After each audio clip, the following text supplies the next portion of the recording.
Hola, qué alegría. Estamos aquí en el Museo Taller que nos ha prestado sus instalaciones para este podcast del Núcleo Afores y estamos con Magdalena García, que es investigadora del proyecto y que nos vino a ver. Y Mane, en tu página del Museo Chileno de Arte Precolombino donde tú trabajas, dice que estudias las sociedades andinas con sus espacios y naturalezas, entendidas como categorías cambiantes, situadas y en disputa. Explícanos un poco más sobre las sociedades andinas que estudias y por qué estas categorías están en disputa, por quiénes, qué es lo que es esto de situado. Hola Sole, buen día. Sí, bueno, es justamente como que busca una reacción también para que conversemos estas frases como más polémicas, en el sentido de que, o sea, el desierto de Atacama está compuesto por muchos ecosistemas diferentes que han estado ahí desde que los humanos llegaron, hace 10.000 años, 12.000 años, pero siempre desde que los humanos llegaron han tenido una interacción con la gente. Y esa interacción no es así superficial, sino que a veces los humanos han transformado profundamente estos ecosistemas y nosotros en general desde la academia, los ámbitos oficiales también, como que no lo hemos sabido ver. Siempre hemos como estudiado estas sociedades como en un ambiente como si el ambiente fuera como un recipiente, un escenario, un telón de fondo, ¿cachai? Entonces, la idea de esta perspectiva es como empezar a estudiar estas relaciones que se han establecido, porque si bien los ecosistemas son ambientes físicos, biológicos, cuando las sociedades los habitan, se transforman en espacios sociales, porque se habitan a través de prácticas, a través de un lenguaje que los nombra, que los percibe, que los transforma. Y en ese sentido hablamos de naturalezas o espacios cambiantes porque va a depender, históricamente van a ser cambiantes y también culturalmente. O sea, a través del tiempo hay una forma distinta de concebir y de transformar y de practicar el ambiente o la naturaleza, y también simultáneamente en la sincronía también hay distintas formas de aproximarse a una misma naturaleza. Entonces, ¿por qué hablamos de disputa o de tensión? Porque justamente, sobre todo lo vemos muy claro desde siglo XIX con la modernidad, ¿cierto? En el norte de Chile, por ejemplo, después de la Guerra del Pacífico, con la chilenización, se produce ahí un conflicto entre las formas. Yo especialmente he estado trabajando mucho en la Puna, en las tierras altas, donde la palabra altiplano para las comunidades indígenas no aparece en su discurso, en su lenguaje. Tampoco esta idea como de que es un lugar hostil y frío y fronterizo, lo que sí aparece todo el tiempo en el discurso de la modernidad, en el discurso del Estado, que no se asienta allá arriba en las tierras altas, no construye sus pueblos ahí, sino que igual al estilo colonial, en los valles, en zonas como más mediterráneas, que son lugares culturalmente más adecuados también como desde su punto de vista. Las comunidades indígenas que habitan en la cordillera, como muchas veces ellos refieren a lo que nosotros a veces decimos altiplano, no consideran necesariamente este espacio como fronterizo, ni hostil, ni alejado. Hoy día sí, porque las ciudades están en la costa y hay toda una dinámica que ha creado la modernidad que ha hecho que el altiplano quede en el margen, pero en el fondo si uno se va para atrás y a través de las etnografías y también la historia te das cuenta que muchos de estos lugares cordilleranos son ambientes que para ellos son productivos, nutritivos, sus familias o sus parientes están al otro lado de la frontera y el tránsito de Bolivia, entre Bolivia y Argentina, perdón, entre Bolivia y Chile es fluido o era muy fluido. Entonces nos va un poco, nos va haciéndonos cuestionar esa percepción que nosotros asumimos como de este espacio como algo universal para todos. Y no, es un espacio que depende de quién lo nombre y quién lo habite. Por ahí va la cuestión. Oye, Mane, pero esto que nos estás planteando un poco como que quiebra o viene en contra de esa idea que nosotros aprendemos desde el colegio, de que hay como historia y geografía. Totalmente. Como que la historia son las personas y la geografía del medio ambiente. Y luego más, tú sigues con las unidades que están vigentes en el currículum escolar hoy en día, y las unidades son como medio ambiente, también separado, naturaleza, recursos, y por la otra parte está como geografía humana y persona.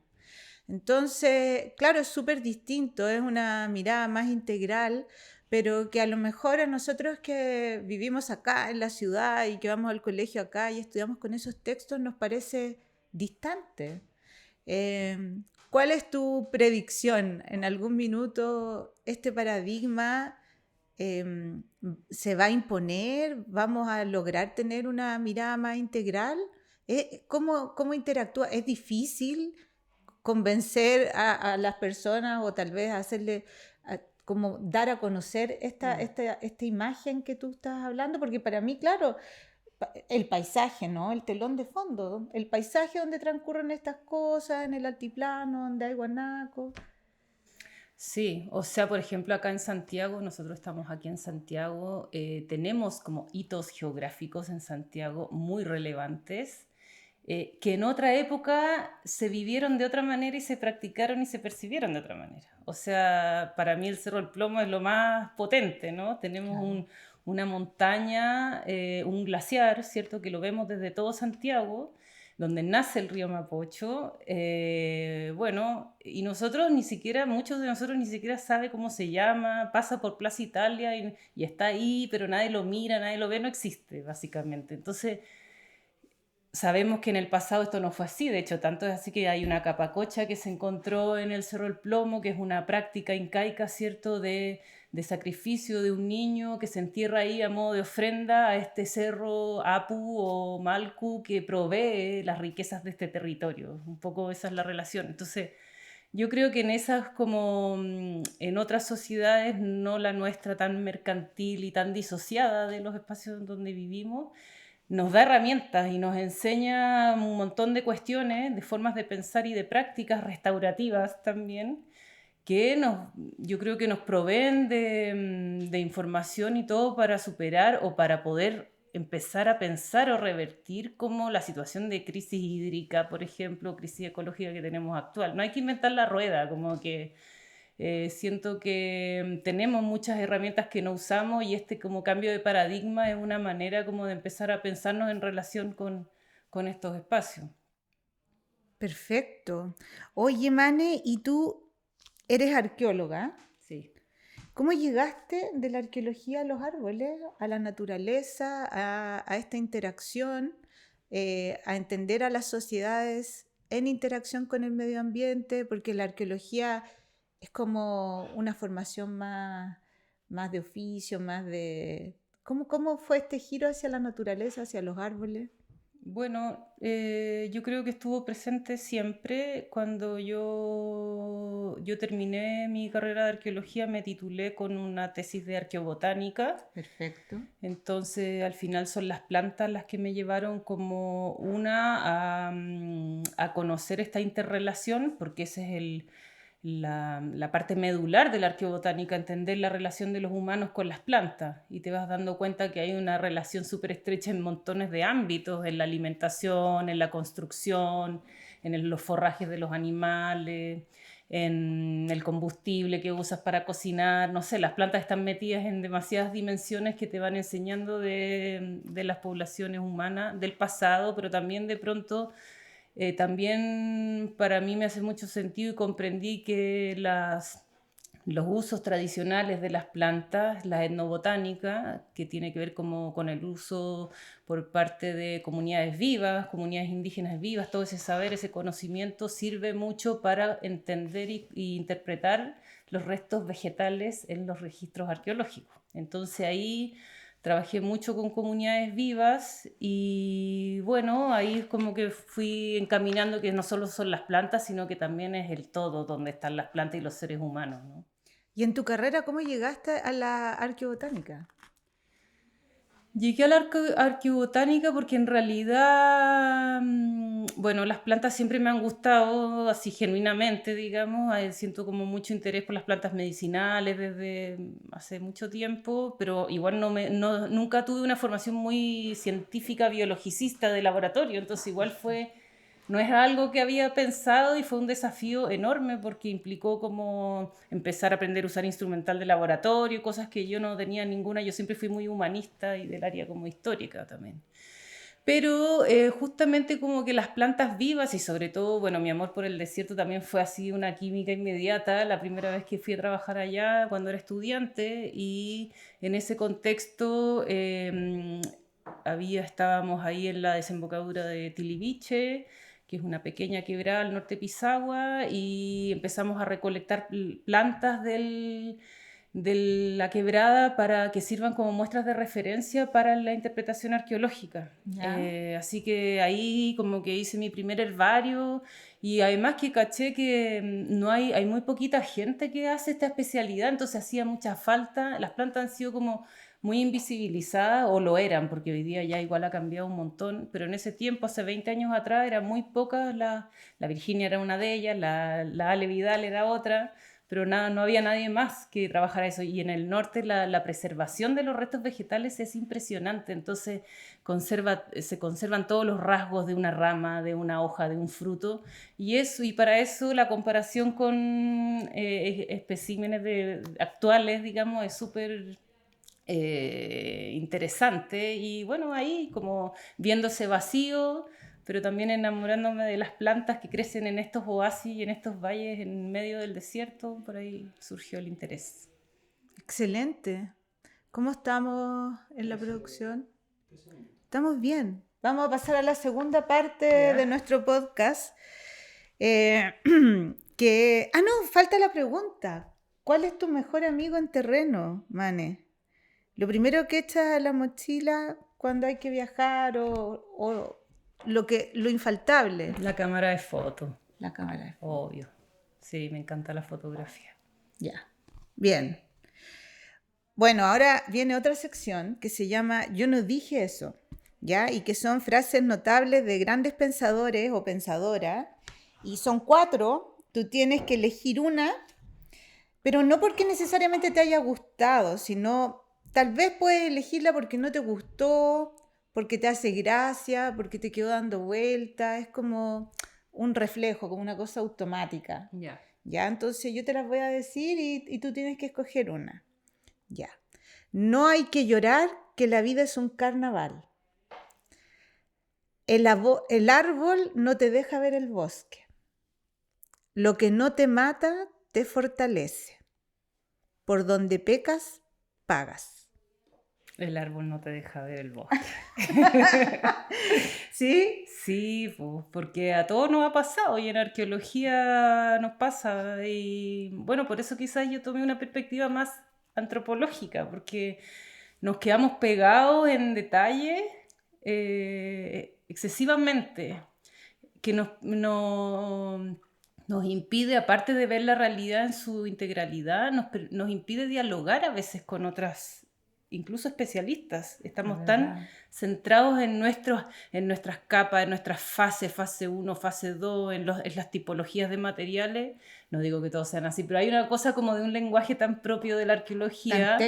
Tan técnico, árido también para otros. Para nosotros es entretenido y a veces nos quedamos pegados conversando de detalles, pero nos quedamos a veces ahí, y eso nos impide dialogar con los otros científicos, con las otras científicas, y también con el mundo social, real, cotidiano. Entonces, esa es mi frase, sí. Oye, mucha razón, mucho sentido. ¿Sabes que esta frase me la presentó Francisco Garrido, que es arqueólogo, ¿ya? Del Museo Nacional de Historia Natural, una vez que estábamos escribiendo un artículo juntos, y precisamente yo me daba vuelta ahí en el año, en la fecha, en el detalle, en la cosa, en el documento, en lo que decía este testimonio, en lo que decía este otro, es que el manuscrito de tanto dice esto y el de no. Y ahí me dijo, Sole, me dijo, espera, que el árbol no te deja ver el bosque. Y siempre como que quedé y dije, qué buena frase, es verdad. A ver, como un poco agrandemos la perspectiva, pongámonos un poco de afuera y... Totalmente. Sí. La idea es como ampliar la perspectiva para que a otros les haga sentido lo que tú haces. Y al final es eso, para que en fondo contribuyamos, ¿no? Como a tener, conversar. Sí, diálogo de saberes. En el fondo eso hay que tenerlo como presente permanentemente. Si no... Sí, pues, y efectivamente, tal como tú lo dices, me lo dijo una persona que viene de otra disciplina. Y que, claro, no me lo dijo alguien que era de historia, me lo dijo alguien que era de arqueología y que me veía ahí como muy, muy pendiente de eso y me estaba perdiendo de otras cosas que en realidad le daban mucha más altura a lo que estábamos tratando de decir. Ya, esta es la última parte. Ya. Con esto ya terminamos y es una encuesta rápida para obtener el perfil del investigador o investigadora a Forest. ¿Ya? Nosotros vamos a tabular estos datos al final de la temporada. Entonces, yo te digo A o B y tú tienes que elegir A o B. No hay C ni B, es A o B. ¿Ya? Ni todas las anteriores tampoco. No, tampoco. No. Luis Miguel o Chayanne. Chayanne. Tangananica o Tangananá. Tangananica. Facebook o Instagram. Instagram. Batman o Superman. Batman. Izquierda o derecha. Izquierda. Rolex o Casio. Casio. Papa frita o arroz. Papa frita. Playa o montaña. Montaña. Caluga o menta. Menta. iPhone o Android. Android. Invierno o verano. Verano. Los Beatles o los Rolling Stones. Para Forest, los Beatles. Navidad o Año Nuevo. Año Nuevo. ¿Té o café? Café. ¿Lítico o cerámica? Cerámica. ¿Vino o cerveza? Vino. ¿Lloras o facturas?